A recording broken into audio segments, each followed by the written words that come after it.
You don't see a bee every day camping out on your front camera. That's not a bee, that's some funky looking fly thing. I'm gonna keep my space. We're doing a quick review today on the 2025 Nissan Murano. This is the Platinum trim. This one's equipped around $53,000. The Murano, all new for 2025. What powers this beast? And if you want a week-long impression on this vehicle, check out my main channel, Kirk Kreifels, for the full-length review. Opening the hood, oh, I have shocks on each side.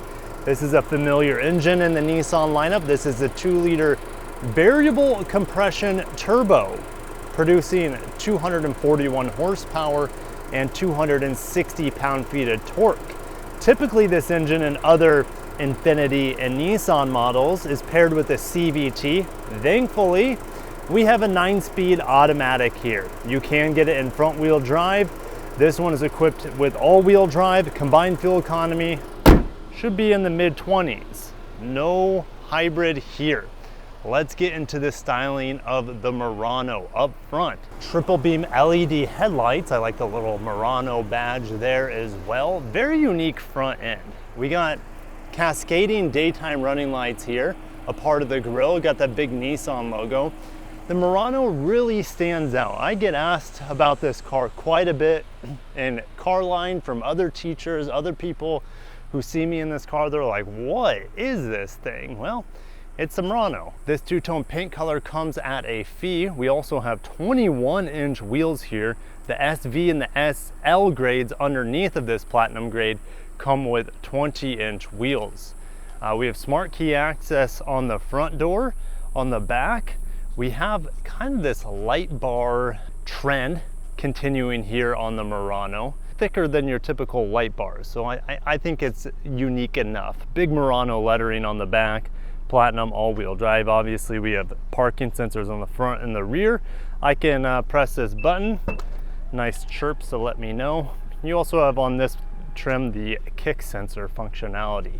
Tons of cargo space, real wide opening here. And I don't believe I have a spare tire. I do have a Bose subwoofer here and a fix-a-flat kit. And look at this. To keep this car quieter, they've inserted a little pillow here. You can fold down the seats 60-40, get into the back seat. I love this interior color combination, a little caramel and cream.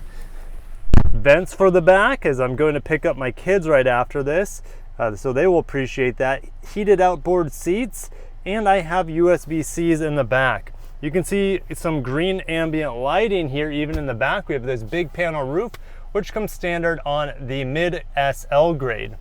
Love the sunshades back here, but my kids, even though they don't like being hot, they don't realize that the sunshade prevents them from getting hotter. They still prefer it down because they like looking out the side. 2 brightness levels of this LED light in the back with a slow fade to darkness. This Platinum grade gives you massaging seats and it gives you semi-aniline leather, while the other grades give you a leatherette. I'm looking at the door panel, very nice materials here, memory seats as well. And check this out, very luxury-like to have folding side mirrors, heated steering wheel. I have a head-up display. The steering wheel is absolutely fantastic. Baseball stitching. It is motorized, so that means it is also memory controlled. We have auto rain sensing wipers, a 12-inch screen behind here that can be controlled with this dial. I have access to this screen as well as a touchscreen, a 12-inch screen here.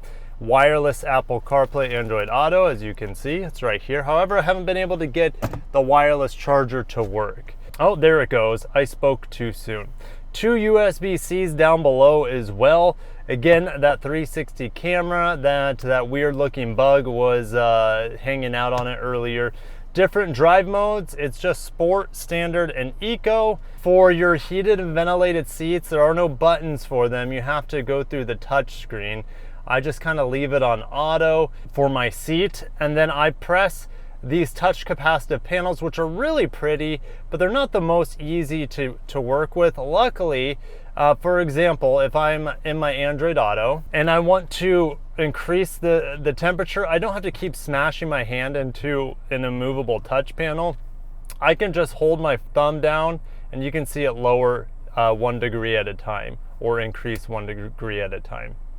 Big centralized volume knob, happy they kept that, as well as seek and forward track buttons.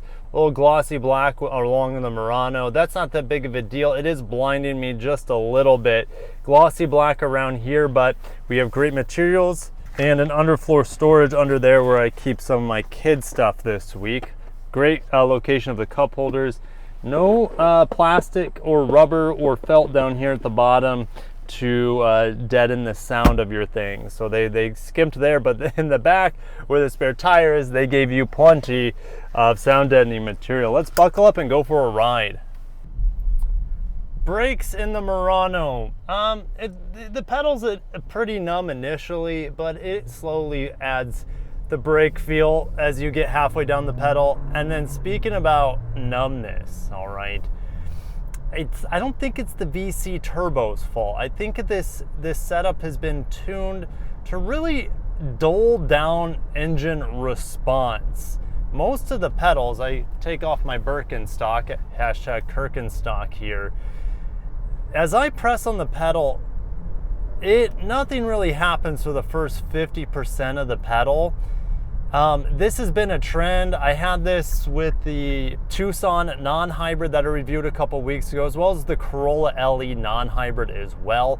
It seems like manufacturers are really dulling the throttle response on modern vehicles in order to avoid emissions fines, or in order to possibly also improve their overall fuel economy, but it just makes for a terrible driving experience, okay? So you really have to bury your foot, and once I get around this work truck here, I'll show you. That's a big F650. There we go. You just gotta bury your foot for this thing to take off, all right? There's just no engine response, no vehicle response at all for the first half of the pedal. It's just a really dull experience. Outside of the powertrain, well, when you're cruising anyways, this is where the Murano shines, okay? Its ride quality, despite 21-inch wheels, is quite smooth and comfortable. It is very quiet in here for the class. Do I have acoustic glass? I do have acoustic glass. That might be standard on the SV grade, for example. But yeah, it's a very smooth, quiet experience once you are up to speed. It's just getting to the speed requires a lot of massaging of that gas pedal to motivate it. The massaging seats here, it's only the top cushion. There are 3 different settings. For example, if I press massaging seat button, there's an adjust button, and then you have refreshing lumbar and relaxing. All right, and the passenger seat is massaging as well. These seats are very, very comfortable. Nissan's done a great job with them. I love this interior design. I mean, functionality, yeah, it could be better with the climate control, for example, but it's far from the worst that I've tested recently. Yeah, the colors are pleasing, the design is pleasing, it's very upscale, and it should be for costing so much money, at least on sticker price. The head-up display is really crisp, really clear, and bright. Great head-up display. It is a bit offset, but I think I've complained about that in the past. It's just that's just a very small con to that head-up display. Getting into the brake pedal, nothing really happens like the gas pedal until you're about halfway down on it. You know, the brakes are fine. It's just not the sort of response that I would like. I do have paddle shifters here to rotate through the 9-speed auto. To be honest, I haven't messed with them once this week. Bose sound system, I will have to test it this week to give you guys my thoughts on it. And this is a great time as we're sitting here at the stoplight to talk about the engine. The engine is vibrating. I feel it through the pedals, through the vehicle. There is a start-stop engine feature on this vehicle, and you can disable it right here. Since I'm running the AC quite hard, it is off.